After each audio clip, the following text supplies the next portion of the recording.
You redirected our login page to what? The CEO's voice cracked through the speakerphone like he'd just discovered his house was on fire. Someone knocked over a chair in the background. Another exec whispered, "He can't legally do that, right?" But they all knew the truth. I absolutely could.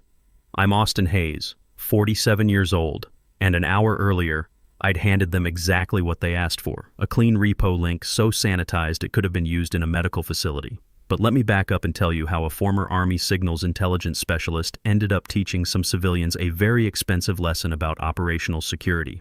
22 years ago, I was Staff Sergeant Hayes, managing secure communications networks in places where a single authentication failure could mean the difference between mission success and body bags coming home. The Army taught me that good infrastructure is invisible, redundant, and owned by people who understand the consequences of failure. When you're responsible for encrypted satellite links that keep soldiers alive, you don't cut corners and you don't trust amateurs with the keys. After my discharge, I brought that same mindset to corporate cybersecurity. Built networks for defense contractors, financial institutions, healthcare systems, places where data breaches make headlines and ruin careers. I learned early that civilians love to talk about agile methodology and digital transformation. But when their quarterly bonuses depend on systems staying online, they suddenly appreciate military precision. 2 months ago, I was just another contractor at TechFlow Solutions, a fintech startup in Austin that processed payments for mid-market businesses. Not an employee, not invited to their Pizza Fridays or team-building retreats, just a ghost maintaining the cybersecurity architecture that kept their money flowing and their compliance auditors happy. While their in-house development team spent their days arguing over sprint planning and naming variables after Star Wars characters, I built the zero-trust network infrastructure that actually protected their data. Multi-factor authentication cascades, encrypted API tunnels, SOC2 compliant logging systems. All of it functioned quietly because I'd engineered it with the same attention to detail I'd used for classified military communications. The beauty of proper security architecture is that it's completely invisible when it works. User clicks log in, credentials get validated through my authentication servers, tokens get issued, data flows safely. The whole process takes 847 milliseconds on average, and nobody at TechFlow had any idea how many layers of protection were running in the background. They called my work external security services, like it was some minor add-on they could swap out whenever they felt like optimizing costs. But without my secureflow.io domain handling their authentication backbone, their fancy React dashboards were about as secure as a screen door on a submarine. I'd architected their entire compliance framework, HIPAA for healthcare clients, SOX for publicly traded customers, PCI DSS for payment processing. All of it routed through infrastructure I owned and operated. Nobody cared about the technical details, though. Not until everything started falling apart. My arrangement with TechFlow wasn't anything revolutionary. Standard 18-month cybersecurity contract through my LLC, Hayes Security Systems. They needed SOC2 Type 2 compliance for their Series B funding round, and they needed it fast. I delivered both, a hardened security infrastructure that could pass any audit and documentation that made their lawyers happy. The contract negotiation took exactly 1 meeting. Their previous CTO, a guy named Phillips who'd actually read technical specifications, understood what I was offering. "You want to deploy this on your own infrastructure?" he'd asked. "Correct," I'd told him. "Your application stack runs on AWS, but the security layer needs to be isolated. Think of it as a digital embassy, sovereign territory with diplomatic immunity." He'd laughed at the military metaphor, but he got it. "As long as it works and we pass audit, I don't care if you run it from a bunker in Montana." The contract language was crystal clear. Security infrastructure, including authentication systems, compliance monitoring, and data protection services, may be deployed via contractor-owned systems, with service ownership retained by contractor unless explicitly transferred in writing. I might as well have written, "This will blow up in your face if you don't read the fine print in 72-point font." But Phillips signed it, filed it in their document management system, and we got to work.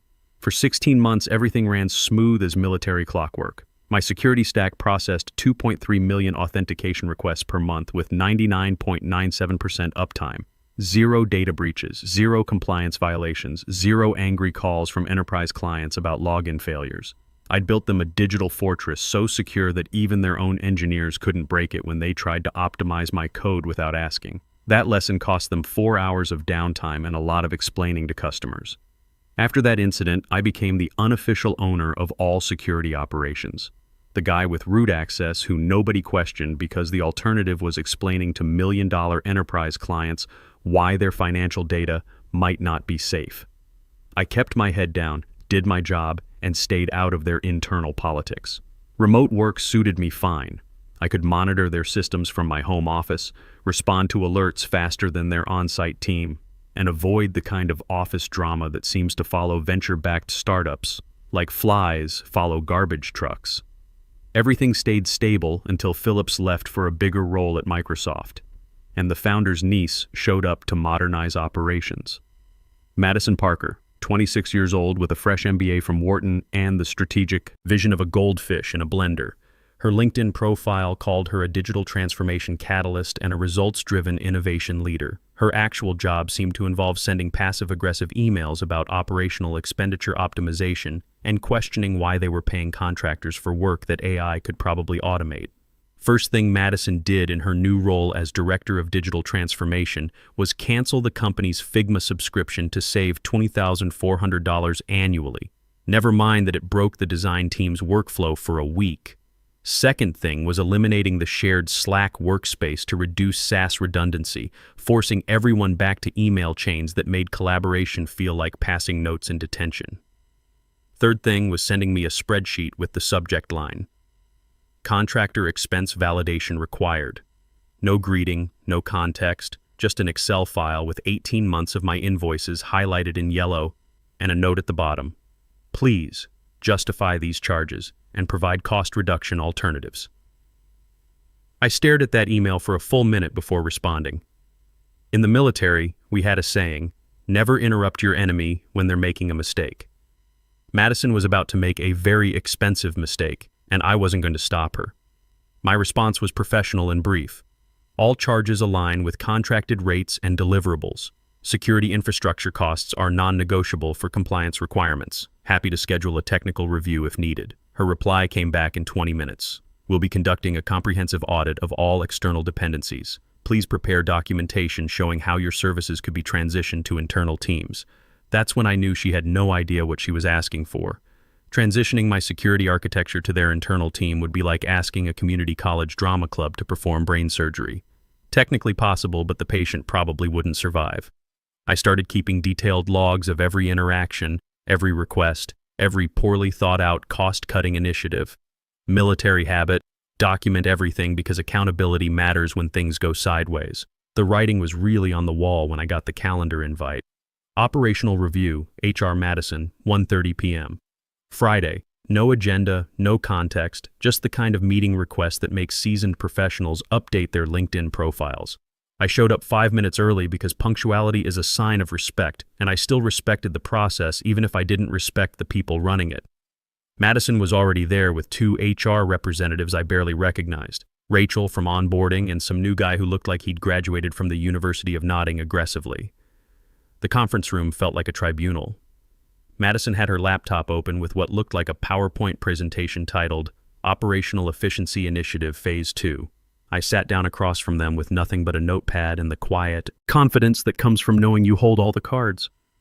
Madison didn't bother with small talk, just clicked her pen twice and launched straight into what she clearly thought was a power move.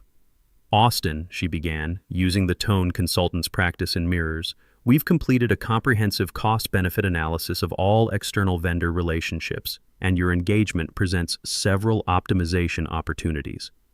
Optimization how? I asked, keeping my voice level while mentally translating corporate speak into English. She was about to fire me and wanted it to sound like a business strategy instead of poor decision-making. Your security infrastructure operates independently of our core technology stack, she said, reading from her laptop screen. This creates unnecessary complexity and potential compliance risks that could be mitigated through internal consolidation. I almost smiled. She'd just described my entire value proposition as a problem. Madison, are you familiar with Zero Trust network architecture? She blinked. I understand the general concept. Do you know the difference between authentication and authorization? They're both security functions. That's when I knew she was about to step on the landmine she'd spent 3 weeks carefully positioning under her own feet. What about certificate authority management, PKI infrastructure, OAuth token validation? Her confidence wavered for just a second before she recovered with the kind of deflection they teach in business school. That's exactly why we need to bring these functions in-house. Our engineering team needs to own these critical systems instead of relying on external dependencies. Rachel jumped in like she'd been waiting for her cue. The concern is scope creep, Austin. You've deployed systems that extend well beyond the original contract parameters. Now, I did smile. I deployed exactly what's outlined in Section 4.3 of the agreement. Security infrastructure under contractor control, including but not limited to authentication services, compliance monitoring, and encrypted data routing. Would you like me to pull up the specific language? Madison's jaw tightened. She clearly hadn't expected pushback with actual contract citations. That's not the point. The point is operational independence. We can't have mission-critical systems running on infrastructure we don't control.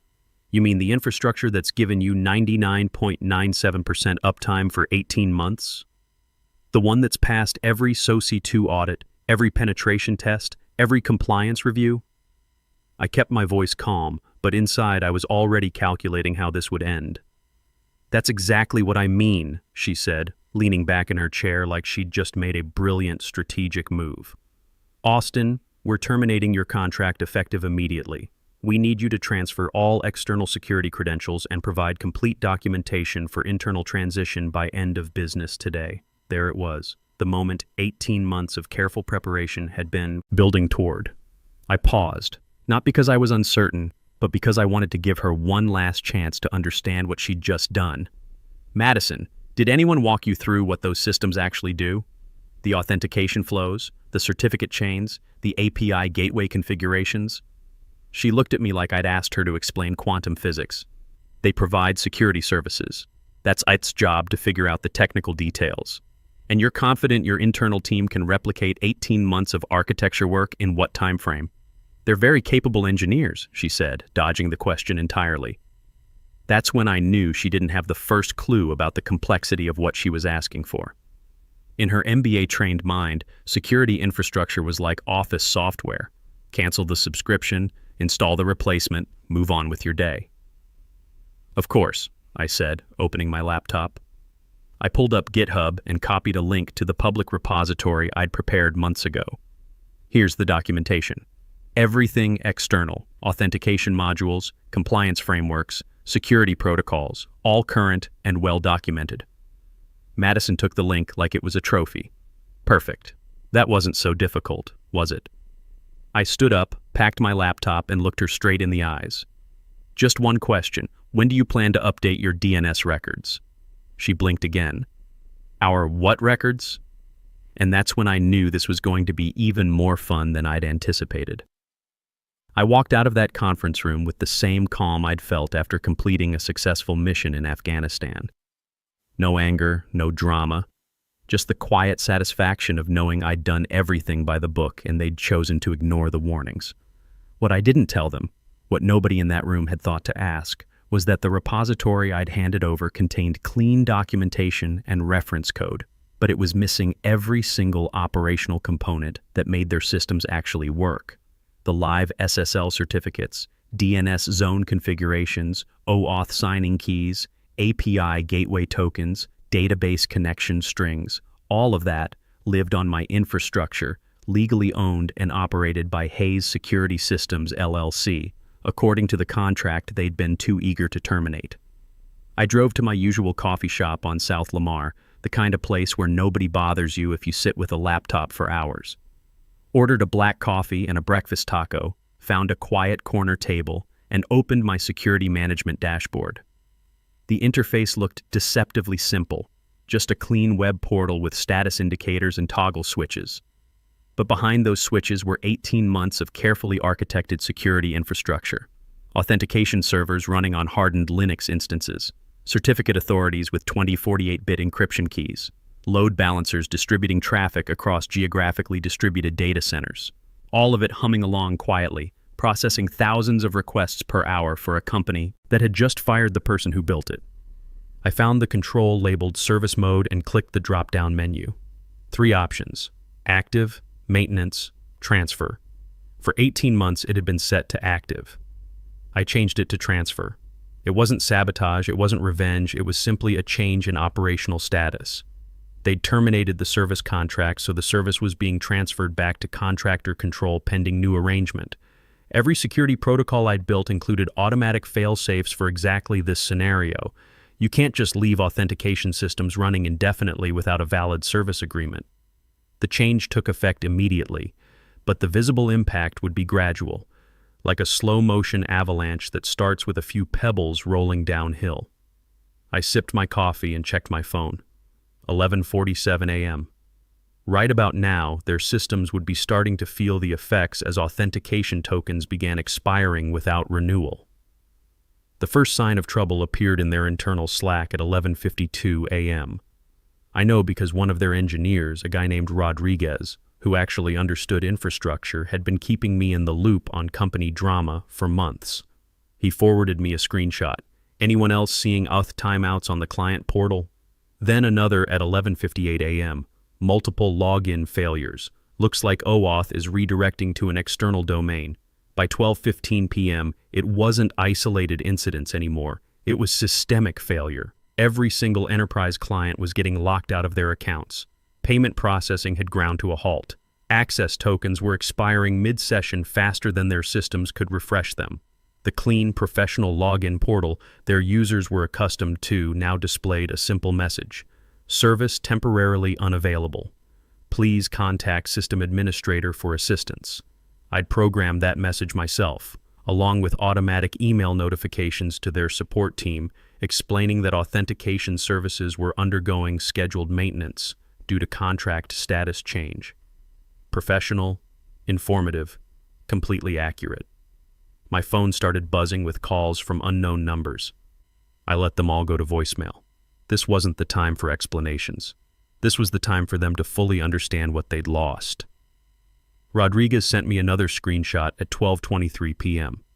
Their internal status board was lighting up like a Christmas tree, customer support tickets flooding in, enterprise clients threatening contract termination, the CEO demanding answers nobody could provide because the person with the answers was sitting in a coffee shop 3 miles away, watching the controlled demolition of their operational arrogance. Back at TechFlow headquarters, I imagine it was barely controlled chaos. Madison probably staring at her laptop screen, frantically Googling how to fix authentication redirect and wondering why her digital transformation certification hadn't covered this scenario.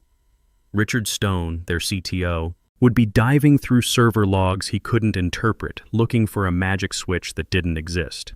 The beautiful irony was that they had the source code, they had documentation, they had everything they needed to understand how my systems worked. What they didn't have was the infrastructure to run it, the certificates to secure it, or the expertise to deploy it without breaking everything else in the process. At 12:35 p.m., my phone rang with a call from the main TechFlow number. I answered on the fourth ring just to be polite. "Austin!" The CEO's voice came through like a man who'd just realized his house was on fire and the fire department was on strike. "What the hell is happening to our authentication system?" I took a sip of coffee before responding. "Your authentication system is operating normally, it's just not accepting requests from your application anymore." "What do you mean it's not accepting requests?" "You terminated my service contract at 1:30 p.m. today. The security infrastructure automatically transitioned to contractor control at 2:00 p.m. That's how these things work when you don't plan for proper handover." There was a long pause. I could hear frantic typing in the background, probably someone Googling contract law in real time. "Austin, we need you to fix this immediately." "I'm not under contract to fix anything," I replied calmly. "You terminated that relationship about an hour ago. We can reinstate the contract." "That's an interesting proposal. I'm always open to discussing new business arrangements." "New arrangements? We just want things back the way they were." I smiled at my coffee. "I'm afraid that's not how termination clauses work. Once you end a service agreement, any new arrangement needs to be negotiated from scratch. Different rates, different terms, different conditions." The silence stretched long enough for me to take another bite of my breakfast taco. "What kind of rates are we talking about?" "The kind that reflect the actual value of infrastructure that processes 2.3 million authentication requests per month with enterprise-grade security protocols. I'll email you a proposal. How long will that take to prepare? The proposal? About 10 minutes. The restoration of services? That depends on how quickly you can wire a payment. I ended the call and opened a new document. Time to write the most expensive lesson plan in TechFlow's corporate history. I spent exactly 8 minutes writing the most expensive invoice of my career. 1 page, clean formatting, no unnecessary explanations. Just terms, conditions, and a number that would make them remember this lesson for years. Emergency Infrastructure Restoration.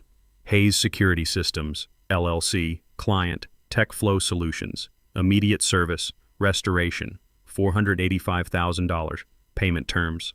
Wire transfer, funds cleared before restoration begins. Timeline, 4-hour restoration upon payment confirmation. Support, period, 90 days, transition assistance included. Future service, subject to new contract negotiation. Attached it to an email with the subject line Service Restoration Proposal and sent it to the CEO, copying Madison and Richard Stone for good measure. Then I ordered another coffee and waited for their world to finish falling apart. The response came back in 12 minutes. A phone call from Patricia Crawford, the only board member with enough technical background to understand what had happened. I'd met her once at a company holiday party, where she'd asked intelligent questions about their security posture while everyone else talked about quarterly projections. "Austin," she said, her voice steady but urgent, "I think we need to talk face to face. Are you available this afternoon?" "I'm available," I replied. "But I should mention that every hour of downtime is costing you approximately $47,000 in lost transaction fees, not counting the enterprise clients who are already talking to your competitors." "I understand. Can you meet us at 4 p.m? I'll send an address." The meeting took place in a neutral conference room downtown, the kind lawyers rent by the hour for depositions and hostile negotiations. Patricia arrived with Richard and one attorney who looked like he'd been briefed on the situation about 10 minutes earlier. I walked in carrying a single folder and the quiet confidence that comes from holding every card in the deck. No laptop, no presentation materials, just terms that weren't negotiable. "Austin," Patricia said, standing as I entered, "thank you for making time on such short notice. I think we can resolve this quickly." I nodded and placed my folder on the table. "I hope so. Your enterprise clients are getting restless, and Monday morning is going to be rough if we don't have this sorted out." She opened the folder and read my terms aloud. $485,000 for immediate restoration. She looked up. "This is significantly higher than your original contract rate." "Correct," I said. "Emergency restoration pricing reflects the urgency and complexity of the situation. It also includes 90 days of transition support to prevent this from happening again." Richard finally spoke up, looking like he hadn't slept since the chaos started. "Austin, you understand this creates a difficult precedent, right? We can't have contractors holding critical systems hostage." I leaned back in my chair. "Richard, with respect, I'm not holding anything hostage. You terminated a service contract without planning for continuity. The infrastructure reverted to contractor control exactly as specified in the agreement you signed. This is textbook change management." The attorney cleared his throat. "We'll need legal review of the restoration terms." "No," I interrupted politely. "You need payment authorization. Legal already reviewed this 18 months ago when you signed the original contract. The ownership language is ironclad, and every action I've taken is explicitly covered under the service termination clause." Patricia studied the terms for another minute. "What happens after the 90-day transition? Period? That depends on whether you want to build internal capability or negotiate a new long-term contract. Either way, you'll have functioning systems and proper documentation to make an informed decision. And if we decline your terms?" I stood up.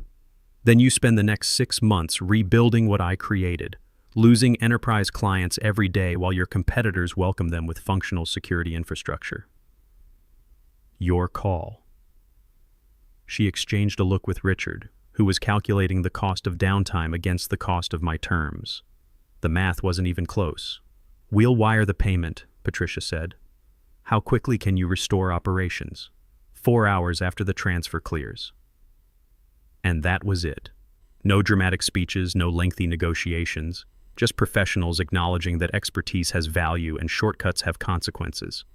At 6:47 p.m., my phone buzzed with a bank notification. $485,000 deposited to Hayes Security Systems LLC. I opened my laptop in the same coffee shop where this had all started and logged into the infrastructure management console.